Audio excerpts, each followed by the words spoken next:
Баршаңызға қайырлы күн достар, менің каналыма қош келдіңіздер. Бүгін сіздермен бірге мега шоколадный өте дәмді болып шығатын, ешқандай миксерді қажет етпейтін, құрамы да қарапайым заттардан тұратын керемет пирогтың рецептін ұсынатын боламын. Міндетті түрде видеоның соңына дейін қарап, менімен бірге болыңыздар. Және каналыма тіркелмеген болсаңыздар, тіркеліп, қасындағы қоңырау батырмасын басып қоюды ұмытпаңыздар. Ал ендеше бастаймыз. Ең әуелі бізге құрғақ заттарымызды араластырып аламыз. Ол үшін ең алдымен ұнымызды жақсылап илектен өткізіп аламыз. Міндетті түрде илектен өткізіңіздер, сол кезде пирогтарыңыз жақсы көтеріледі. Үстіне какаоны қосамыз, шым-шым тұзымызды, ас содасын қосамыз және қантымызды қосып, барлығын жақсылап венчиктің көмегімен бір араластырып аламыз. Көп араластырмаймыз, сәл ғана араласса болғаны. Енді осы массаның үстіне сұйық заттарымызды құямыз. Ол үшін сұйық майымызды құямыз. Және 3 жұмыртқаны саламыз. Бөлме температурасындағы сүтімізді құямыз. Енді барлығын жақсылап араластырамыз. Асықпай араластырып алыңыздар.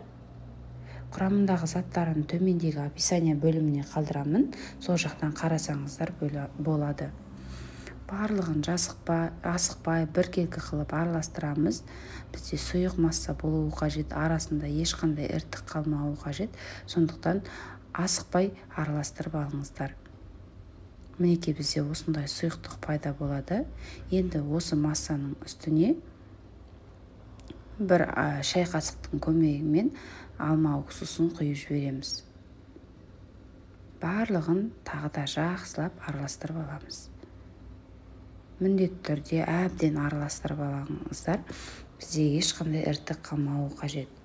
Енді осы сұйық массамызды противенге құйып пісіретін боламыз.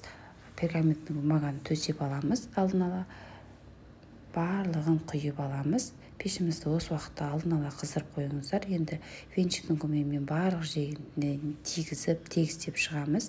Қызып тұрған пеште 30-35 минутқа пісіріп аламыз. Ал оған дейін начинкасын дайындайтын боламыз. Мен шоколадқа сүтті құйып микроволновкада ерітіп алдым. Мінекей достар, біздің пирогымыз пісті. Піспеген осылай шпажканың көмегімен тексеріп алыңыздар. Шпажкамыз құрғақ болса, онда толықтай піскені. Бетіне жаңағы ганашты жағып, барлығын тегістеп, сәндеп шығатын боламыз.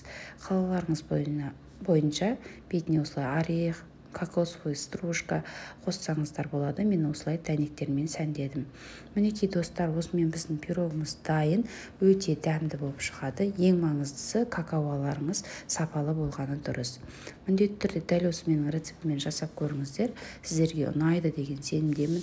Және видеоның соңына дейін қарағандарыңызға рахмет. Сіздермен болған Нұрия Амангелді. Каналым ұнаса тіркеліп өтіңіздер. Лайк басып, пікір қалдыруды ұмытпаңыздар. Келесі видеода жолыққанша сау болыңыздар.